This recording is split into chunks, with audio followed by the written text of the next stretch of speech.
दोस्तों, आजकल सभी व्यक्ति अपने शरीर में बल और ऊर्जा बढ़ाने के लिए विभिन्न तरह की दवाइयों का प्रयोग करते हैं, एक्सरसाइज करते हैं, जिम करते हैं, लेकिन उसके बाद भी उनके शरीर में वो बल, वो ऊर्जा नहीं बढ़ पाती है जो वो बढ़ाना चाहते हैं।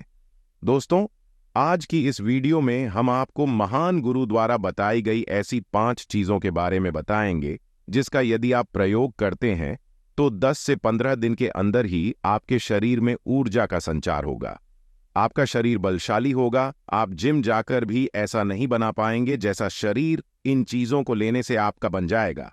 और इन चीजों का प्रयोग हमारे जितने भी ऋषि मुनि थे, राजा थे, महाराजा थे, सभी लोग इनका प्रयोग किया करते थे, तभी तो वो 80 साल की उम्र में भी हमेशा ऊर्जा से भरपूर रहते थे। उनका शरीर इतना बलशाली रहता था, इतनी वृद्धावस्था में भी वो युद्ध करने के लिए सक्षम रहते थे। तो आइए जानते हैं वो कौन कौन सी ऐसी चीजें हैं जिनका प्रयोग कर हम अपना वजन बढ़ा सकते हैं, हम अपने शरीर को शक्तिशाली बना सकते हैं, और इन चीजों का प्रयोग करने के बाद आप ऊर्जा से भर जाएंगे। एक बार की बात है, एक गुरु जो आयुर्वेद के सबसे बड़े झांता थे, उनके पास एक युवक आता है और कहता है कि गुरुवार, मैंने आपके बारे में बहुत सुना है, कृपया कर आप मेरी समस्याओं का समाधान निकालें। ये सुन गुरुजी मुस्कुराने लगते हैं और कहते हैं कि बेटा बताओ क्या समस्या है तुम्हारी। अब युवक कहता है कि गुरुवर, मैं हमेशा थका थका महसूस करता हूं। मुझे हमेशा ऐसा लगता है मानो मेरे शरीर में ऊर्जा है ही नहीं। अभी मैं बस 25 साल का हुआ हूं और मेरे चेहरे पर अभी से ही झुर्रियां पड़ने लगी हैं। मेरा दिमाग किसी भी कार्य में लगता ही नहीं। मैं दिन भर हमेशा आलस्य से भरा रहता हूं। आधे से ज्यादा समय मैं बीमार रहता हूं। मेरे शरीर में बहुत सारी बीमारियों ने घर बना लिया है, इसलिए आप मुझे कुछ ऐसा उपाय बताइए जिससे मेरे ज्यादा पैसे भी खर्च ना हो और मैं ऊर्जा से भरपूर रहा हूं। मुझे कभी कोई बीमारी पकड़ तक ना पाए, मेरा शरीर शक्तिशाली बन जाए और दिमाग अच्छे से कार्य करें। युवक की पूरी बात सुनने के बाद गुरुदेव कहते हैं कि बेटा, आज मैं तुम्हें ऐसी 5 चीजें बताऊंगा जो आसानी से तुम्हें तुम्हारे घर पर ही उपलब्ध हो जाएगी।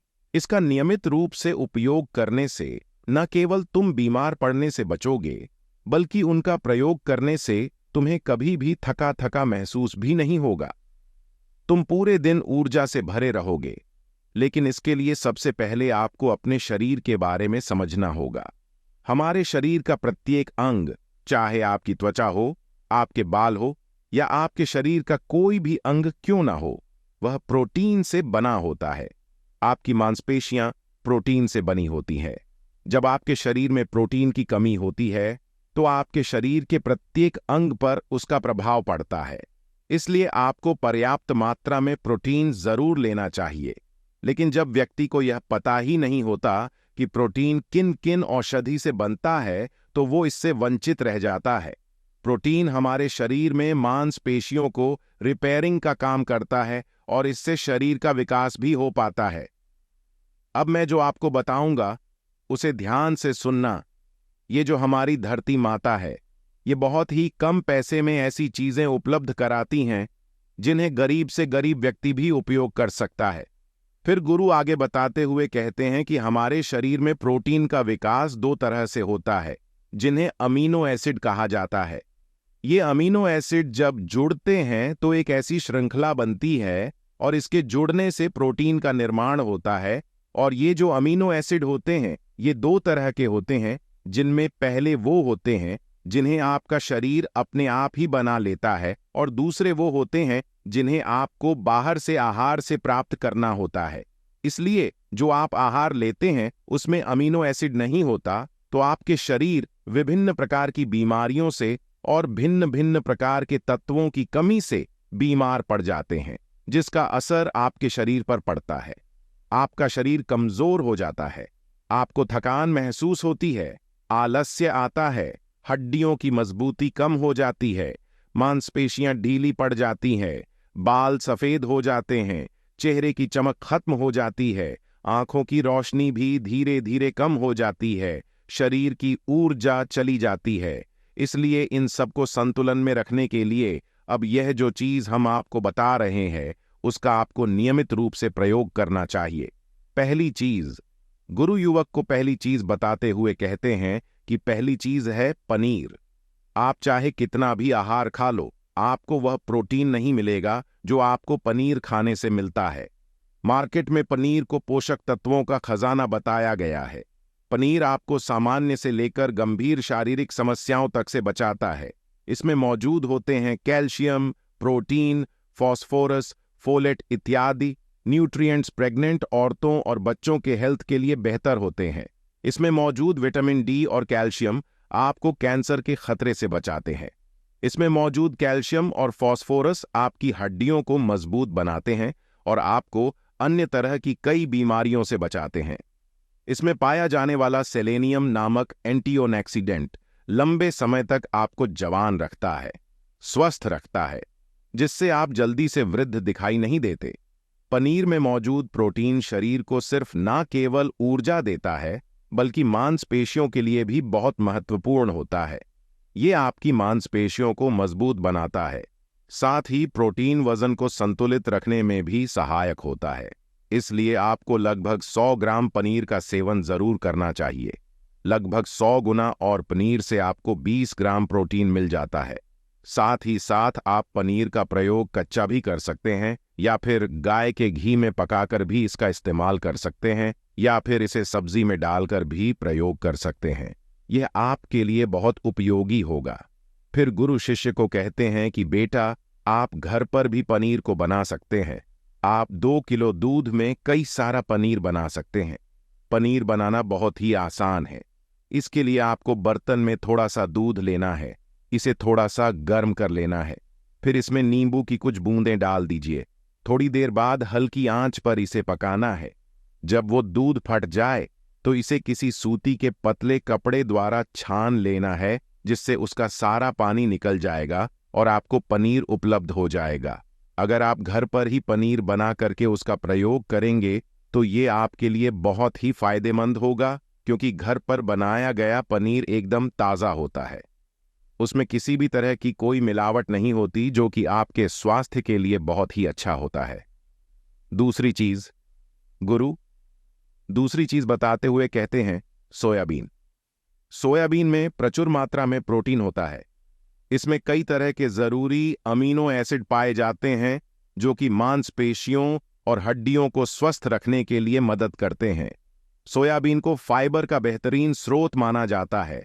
इसके 1 कप सोयाबीन में 10 ग्राम तक फाइबर पाया जाता है, जो कि सेहत के लिए काफी लाभदायक होता है। जो लोग शाकाहारी होते हैं उनके लिए सोयाबीन वरदान है, क्योंकि जो लोग मांस का प्रयोग करते हैं उनको भी इतना प्रोटीन प्राप्त नहीं होता जितना कि शाकाहारी लोगों को सोयाबीन से मिल जाता है। सोयाबीन में आयरन भी पाया जाता है, जिससे शरीर में खून की कमी नहीं होती है। सोयाबीन फैट्स का बहुत ही बेहतरीन स्रोत है। इसमें जरूरी ओमेगा 6 और ओमेगा 3 वसा भी पाया जाता है। ये दिल के लिए भी बहुत लाभदायक होता है और बहुत सारी बीमारियों की होने की समस्याओं को कम करता है। शरीर की दुर्बलता, बालों और स्किन की समस्याओं को दूर करने के लिए सोयाबीन को काफी कारगर माना जाता है। ये ऐसा सुपरफूड है जिसके सेवन से बॉडी बिल्ड होती है। सोयाबीन शरीर में नई कोशिकाओं को बनाता है और उसके साथ ही शरीर में पुरानी कोशिकाओं की मरम्मत भी करता है। सोयाबीन की मदद से शरीर में कुछ ऐसे हार्मोन निकलते हैं जो मानसिक संतुलन को बनाए रखने में लाभदायक होते हैं। सोयाबीन के सेवन से हड्डियों की मजबूती ज्यादा होती है और ब्लड प्रेशर भी कंट्रोल में रहता है। सोयाबीन का प्रयोग आपको 100 ग्राम ही करना चाहिए। 100 ग्राम सोयाबीन में आपको 36 ग्राम तक प्रोटीन मिल जाता है। आपको सोयाबीन को कुछ देर पानी में भिगोकर रख देना है। पानी में भिगोने की वजह से ये नर हो जाता है। इसके बाद आप इसका सेवन कर सकते हैं। आप चाहें तो इसे कच्चा भी खा सकते हैं या फिर सब्जी बनाकर भी इसका प्रयोग कर सकते हैं। तीसरी चीज, फिर गुरुजी शिष्य को तीसरी चीज बताते हुए कहते हैं, अंकुरित दाल का प्रयोग आप जरूर करें। दाल में हरे मूंग की दाल, मूंग की छिलके वाली दाल और चने की दाल का भी सेवन करना है। ये तीनों ही प्रोटीन के प्रमुख स्रोत हैं। इन अंकुरित दालों में आपको अच्छी मात्रा में फाइबर भी मिलता है। जब आपके शरीर में फाइबर अच्छी मात्रा में जाता है तो ये आपके पाचन के लिए बहुत ही अच्छा होता है। जिन लोगों को कब्ज की समस्या होती है वो निश्चित रूप से अंकुरित दाल का ही प्रयोग करें, जिससे उनकी कब्ज की समस्या जो है वो बिल्कुल खत्म हो जाएगी और आपकी आंतें साफ होना शुरू हो जाएंगी। शरीर में जमी सारी गंदगी साफ हो जाएगी, जिससे आपका पाचन सही तरह से काम करेगा। फिर गुरुदेव कहते हैं कि जो वस्तु प्रकृति के सबसे निकट होती है वो आपकी प्राण शक्ति को उतना ही ज्यादा बढ़ाती है, और अंकुरित दालों में जीवन है जो आपके प्राण शक्ति को बढ़ाती है, ऊर्जा को बढ़ाती है, आपको तरोताजा रखती है। इन तीनों दालों का प्रयोग इस तरह से करना है कि पहले इन 3 दालों को पानी में भिगो देना है। लगभग 3 घंटे पानी में भिगोने के बाद उन्हें निकाल लेना है और उन्हें फिर किसी सूती कपड़े में बांधकर रख देना है, और फिर उसी सूती कपड़े पर पानी डालकर उसे 12 घंटे के लिए रख देना है। 12 घंटे के दौरान जब 6 घंटे पूरे हो जाएं, तब आपको एक बार फिर उस पर पानी डाल देना है, जिससे उस पर पानी बना रहे। उसके 12 घंटे के बाद अब आप देखेंगे कि मूंग और चने की दाल अंकुरित हो जाएगी। इसके बाद आप चाहें तो इसे कच्चा खा सकते हैं, या फिर थोड़ा सा नींबू, थोड़ा सा टमाटर, खीरा इत्यादि मिलाकर इसका सलाद बनाकर भी आप खा सकते हैं। चौथी चीज, फिर गुरुजी चौथी चीज बताते हुए कहते हैं कि आप भुना हुआ चना इत्यादि का सेवन भी कर सकते हैं, क्योंकि इसमें भरपूर मात्रा में विटामिन होता है। इसका 2 तरह से प्रयोग कर सकते हैं। एक तरीका तो यह है कि आप चने का सेवन ऐसे ही कर लें, और दूसरा तरीका यह है कि आप इसे मोटा पिसवाकर फिर इसे पानी में मिलाकर और थोड़ी सी खांड डालकर आप इसे पी सकते हैं। इससे आपके शरीर को ऊर्जा मिलती है। 100 ग्राम की मात्रा में चने लेने से आपको 18 ग्राम तक प्रोटीन मिलता है। भुना हुआ चना आपके दिमाग के फंक्शन के लिए बहुत महत्वपूर्ण होता है। इससे आपका दिमाग बहुत ही अच्छी तरीके से कार्य करता है, जिससे आपको निर्णय लेने में कोई परेशानी नहीं आती।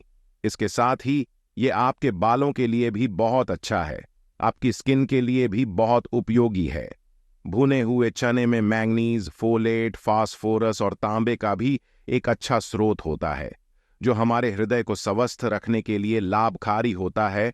और इसमें मौजूद फास्फोरस विशेष रूप से हमारे शरीर के लिए बहुत बढ़िया होता है, और यही वजह है कि इसके नियमित सेवन से खून में जमे गंदे कोलेस्ट्रॉल को कम करने में मदद मिलती है। ध्यान रहे, इन गंदे पदार्थ की वजह से नसों में ब्लॉकेज हो जाती है, जिससे आपको दिल के कई सारे रोग, अर्थराइटिस, हार्ट अटैक इत्यादि हो जाते हैं। भुना हुआ चना खाने से इम्यूनिटी स्ट्रांग रहती है, क्योंकि इसमें एंटी-ऑक्सीडेंट प्रचुर मात्रा में पाए जाते हैं, जो शरीर की इम्यूनिटी को बूस्ट करने में मदद करते हैं। खास तौर पर ठंड के समय में इम्यूनिटी को मजबूत रखना बहुत जरूरी होता है। भुना हुआ चना खाने से वजन कम भी होता है, क्योंकि इसमें फाइबर की मात्रा बहुत ज्यादा होती है, जिससे शरीर की पाचन क्रिया ठीक रहती है। इसके अलावा शरीर में एनर्जी बनी ही रहती है, जिससे आपको बार बार भूख नहीं लगती। 5वीं चीज, इसके बाद गुरुदेव 5वीं चीज बताते हुए कहते हैं कि मूंगफली का सेवन करें। अभी के समय में, यानी कि ठंडी के समय में, मूंगफली बहुत मिलती है। मूंगफली में बहुत ज्यादा पोषक तत्व पाए जाते हैं, जो हमारे शरीर के लिए बेहद जरूरी है। इसमें iron, calcium, vitamin, zinc, phosphorus इत्यादि पर्याप्त मात्रा में पाए जाते हैं। इसका सेवन करने से आप कई सारी बीमारियों से बच सकते हैं। मूंगफली में मोनोसैचुरेटेड फैट्स पाए जाते हैं। ये बैड कोलेस्ट्रॉल के स्तर को कम करता है और गुड कोलेस्ट्रॉल के स्तर को बढ़ाता है। अगर आप नियमित रूप से मूंगफली का सेवन करते हैं तो आपको दिल की बीमारी कभी नहीं होगी। मूंगफली सर्दी जुकाम से आपको राहत दिलाती है। ये शरीर को अंदर से गर्म रखती है। इसके रोजाना सेवन से फेफड़ों को मजबूती मिलती है। इस मौसम में यदि हम सर्दी, खांसी, जुकाम से बचना चाहते हैं तो हमें नियमित रूप से इसका सेवन करना चाहिए। मूंगफली में फाइबर और प्रोटीन भरपूर मात्रा में होता है। ये को कम करने में मदद करता है। इससे वजन कम करने में सहायता मिलती है। मूंगफली में मैंगनीज, कैल्शियम, कार्बोहाइड्रेट प्रचुर मात्रा में पाए जाते हैं। इसके सेवन से ब्लड शुगर का स्तर कंट्रोल में रहता है। अगर आपको डायबिटीज की समस्या है तो मूंगफली का सेवन आपको जरूर करना चाहिए। मूंगफली खाने से कई तरह के कैंसर से बचा जा सकता है। मूंगफली में मौजूद फैटी एसिड त्वचा रोगों से बचाने में भी फायदा करते हैं। इसमें फाइबर भी होता है जो शरीर के विषाक्त पदार्थों को बाहर निकालने में सहायक होता है, जिससे आपकी त्वचा हेल्दी बनी रहती है। आपको नियमित रूप से एक मुट्ठी मूंगफली का ही प्रयोग करना है। ज्यादा मात्रा में आपको इसका प्रयोग नहीं करना है। फिर गुरुजी उस युवक से कहते हैं कि बेटा, मेरे बताए गए नियमों का यदि आप नियमित रूप से प्रयोग करेंगे, सेवन करेंगे, देखना तुम्हारी सारी बीमारियां दूर हो जाएंगी और तुम बहुत अच्छा अनुभव करोगे। अब उस युवक ने गुरुदेव को धन्यवाद दिया और वहां से चला गया। तो दोस्तों, उम्मीद करता हूं आपको इस कहानी से जरूर बहुत कुछ सीखने को मिला होगा। ये कहानी आपको कैसी लगी, हमें कमेंट बॉक्स में कमेंट करके जरूर बताएं और साथ ही इस कहानी को अपने दोस्तों के साथ जरूर शेयर करें ताकि उन्हें भी इस कहानी से कुछ सीखने को मिल सके। धन्यवाद।